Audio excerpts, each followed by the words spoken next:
Hello guys, welcome back to our YouTube channel. So ಇವತ್ತು ಮತ್ತೊಂದು ಹೊಸ ಪ್ರೊಫೈಲ್ ಬಂದಿರುವಂಥದ್ದು. ಪ್ರೊಫೈಲ್ ಮಾತ್ರ ತುಂಬಾ ಚೆನ್ನಾಗಿರುತ್ತೆ, ಹಾಗಾಗಿ ಎಲ್ಲಿಯೂ ಕೂಡ ಸ್ಕಿಪ್ ಮಾಡದೆ ಕೊನೆ ತನಕ ನೋಡಿ. ಇವರ ಹೆಸರು ಕಾವೇರಿ ಮುದಿಗೌಡರು ಅಂತೇಳಿ, ಊರು ಸಿರಸಿ ಭಾಗದವರು. ವಯಸ್ಸು 34 ವರ್ಷ ಕಂಪ್ಲೀಟ್ ಆಗಿದೆ ಅಂತೇಳಿ ಮಾಹಿತಿಯನ್ನು ಕೊಟ್ಟಿದ್ದಾರೆ. ಬಯಕೆ ಅಗಲ ಮಾಡಿ ಗೂಟದಿಂದ ಉಜ್ಜಿಸಿಕೊಳ್ಳಬೇಕು ಅನ್ನೋದು ಹುಚ್ಚು ಬಯಕೆ ಆಗಿರುತ್ತೆ. ಇನ್ನು ತೂತು 3 ಇಂಚಿನ ಗುಲಾಬಿ ಸುರಂಗ ಇದೆ ಅಂತೇಳಿ ತಿಳಿಸಿರೋದು. ನಡತೆ ಒಳ್ಳೆ ನಡತೆ ಇದೆ, ಬೇಕಾದರೆ ನೀವು ಕೂಡ ಚೆಕ್ ಮಾಡಿ ಅಂತೇಳಿ ಇದಿಷ್ಟು ಇವರಿಗೆ ಸಂಬಂಧಿಸಿದ ಬಯೋಡೇಟಾವನ್ನು ಶೇರ್ ಮಾಡ್ಕೊಂಡಿರೋದು. ಹಾಗೆ ಫ್ರೆಂಡ್ಸ್, ಅತಿಯಾಗಿ ಯೋಚನೆ ಮಾಡೋದ್ರಿಂದ ಆಗುವ ತೊಂದರೆಗಳ ಬಗ್ಗೆನೂ ಕೂಡ ಕೆಲವೊಂದು ಮಾಹಿತಿಯನ್ನು ಕೊಟ್ಟಿದ್ದಾರೆ. ಇದರ ಬಗ್ಗೆ ಸಂಪೂರ್ಣವಾದ ಮಾಹಿತಿ ನಾನು ಕೊನೆಯಲ್ಲಿ ಕೊಡ್ತಾ ಹೋಗ್ತೀನಿ, ಹಾಗಾಗಿ ಎಲ್ಲಿಯೂ ಕೂಡ ಸ್ಕಿಪ್ ಮಾಡದೆ ಕೊನೆ ತನಕ ನೋಡಿ. ಇನ್ನು ತೂತು ಉಜ್ಜಿ ಸುಖವನ್ನು ಕೊಟ್ಟರೆ ಹೇಗೆ ಮಾಡುತ್ತೇನೆ ಅಂತೇಳಿ ಕೆಲವೊಂದು ಮಾಹಿತಿಯನ್ನು ಸಹಿತ ಕೊಟ್ಟಿದ್ದಾರೆ. ಮೊದಲನೇದು, 2 ತೂತಿಗೆ ಗೂಟ ಬಿಟ್ಟು ಉಜ್ಜಿದ್ರೆ ಅಪ್ಪಿ ಸುಖವನ್ನು ಕೊಡುತ್ತೇನೆ, ಅಂದರೆ ಹೆಂಡತಿಗಿಂತ ಜಾಸ್ತಿ ಸುಖವನ್ನು ಕೊಡುತ್ತೇನೆ, ಜೀವನದಲ್ಲಿ ಯಾವತ್ತೂ ಕೂಡ ಮರೆಯೋದಿಲ್ಲ. 2ನೇದು, ತೂತನ್ನು ಹರಾಜು ಹಾಕುತ್ತೇನೆ, ಹೆಂಗಾದರೂ ದೆಂಗು ಅಂತೇಳಿ ತಿಳಿಸಿದ್ದಾರೆ. ತೃಪ್ತಿ ಸಿಕ್ಕರೆ ಒಂದಿಷ್ಟು ಕಾಸು ಕೊಟ್ಟರೆ ತುಂಬಾ ಒಳ್ಳೆಯದು, ಇಲ್ಲ ತೃಪ್ತಿ ಸಿಕ್ಕಿಲ್ಲ ಅಂದರೆ ಮನ ಬಂದಂತೆ ದೆಂಗಿ ಹೋಗಬಹುದು ಅಂತೇಳಿ ಇದಿಷ್ಟು ತೂತು ಉಜ್ಜಿ ಸುಖವನ್ನು ಕೊಟ್ಟರೆ ಹೀಗೆ ಮಾಡುತ್ತೇನೆ ಅಂತೇಳಿ ಮಾಹಿತಿಯನ್ನು ಕೊಟ್ಟಿದ್ದಾರೆ. ನೋಡಿ, ಯಾರಿಗಾದರೂ ಇಂಟ್ರೆಸ್ಟ್ ಇತ್ತು ಅಂದರೆ ಮಾತ್ರ ಸಂಬಂಧವನ್ನು ಬೆಳೆಸಿ ಸುಖವನ್ನು ಅನುಭವಿಸಬಹುದು. ಇದರ ಜೊತೆಗೆ ಇಲ್ಲಿ ನೋಡ್ತಾ ಇರ್ಬೋದು, ಈ ಥರ ಗಂಡು ಹುಡುಕುತ್ತಾ ಇದ್ದೇನೆ ಅಂತೇಳಿ ಇವರಿಗೆ ಬೇಕಾಗಿರುವ ಗಂಡಿನ ಗುಣಗಳ ಬಗ್ಗೆನೂ ಕೂಡ ಇವರೇ ಖುದ್ದಾಗಿ ಕೊಟ್ಟಿದ್ದಾರೆ.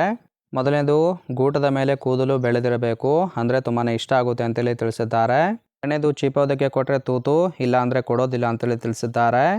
2 ತೂತಿಗೆ ಸುಖವನ್ನು ಕೊಟ್ಟರೆ ಮಾತ್ರ ದುಡ್ಡಿನ ಸಹಾಯವನ್ನು ಕೇಳುತ್ತೇನೆ, ಕೇವಲ 1 ತೂತು ಮಾತ್ರ ದೆಂಗಿದ್ರೆ ಯಾವುದೇ ಕಾರಣಕ್ಕೂ ಹಣ ಕೇಳೋದಿಲ್ಲ, ಅಂದು ಸಾಕಾಗಲ್ಲ ಅಂದರೆ ಪಕ್ಕದ ಮನೆ ಪರಿಮಳನ ದೆಂಗಿ ಸುಖ ಪಡಿ ಅಂತೇಳಿ ಇದಿಷ್ಟು ಇವರಿಗೆ ಬೇಕಾಗಿರುವ ಗಂಡಿನ ಗುಣಗಳ ಬಗ್ಗೆ ಮಾಹಿತಿಯನ್ನು ಕೊಟ್ಟಿರೋದು. ಸೊ ತುಂಬಾ ಸಿಂಪಲ್ ಆಗಿರ್ತಕ್ಕಂತಹ ಗುಣಗಳನ್ನು ಎಕ್ಸ್ಪೆಕ್ಟೇಷನ್ ಮಾಡಿದ್ದಾರೆ, ಯಾವುದೇ ರೀತಿಯಾದ ಕಂಡೀಷನ್ ಕೂಡ ಇಲ್ಲ. ನೋಡಿ ಮನೆಗೆ ಹೋಗಿ ಸುಖವನ್ನು ಅನುಭವಿಸಬಹುದು. ಇನ್ನು ಕೊನೆಯದಾಗಿ, ಅತಿಯಾಗಿ ಯೋಚನೆ ಮಾಡೋದ್ರಿಂದ ಆಗುವ ತೊಂದರೆಗಳ ಬಗ್ಗೆನೂ ಕೂಡ ಮಾಹಿತಿಯನ್ನು ಕೊಟ್ಟಿದ್ದಾರೆ. ಮೊದಲನೇದು, ತಣುಕು ಮತ್ತು ಆತಂಕ ಬರುತ್ತೆ. 2ನೇದು, ನಿದ್ರೆಯ ಕೊರತೆ ಕೂಡ ಉಂಟಾಗುತ್ತೆ ಅಂತೇಳಿ ತಿಳಿಸಿರೋದು, ಅಂದರೆ ಓವರ್ ಥಿಂಕ್ ಮಾಡೋದ್ರಿಂದ ನಿದ್ದೆಯ ಕೊರತೆ ಕೂಡ ಇರುತ್ತೆ. 3ನೇದು, ಆತ್ಮವಿಶ್ವಾಸದ ಕೊರತೆ, ಅಂದರೆ ಏನೇ ಕೆಲಸ ಮಾಡಬೇಕಂದ್ರೂ ಕೂಡ ಅಲ್ಲಿ ಆತ್ಮವಿಶ್ವಾಸ ಇರೋದಿಲ್ಲ. 4ನೇದು, ಆರೋಗ್ಯದ ಮೇಲೆ ಸಮಸ್ಯೆಗಳು ಕೂಡ ಹುಟ್ಟಿಕೊಳ್ಳುತ್ತೆ. 5ನೇದು, ಆತ್ಮಹತ್ಯೆ ಆಲೋಚನೆಗಳು ಕೂಡ ಬರುತ್ತೆ ಅಂತೇಳಿ ತಿಳಿಸಿರೋದು. 6ನೇದು, ಸಾಮಾಜಿಕ ಜೀವನ ಸಮಸ್ಯೆ ಕೂಡ ಉಂಟು ಮಾಡುತ್ತೆ ಅಂತೇಳಿ ಹೇಳಿದ್ದಾರೆ.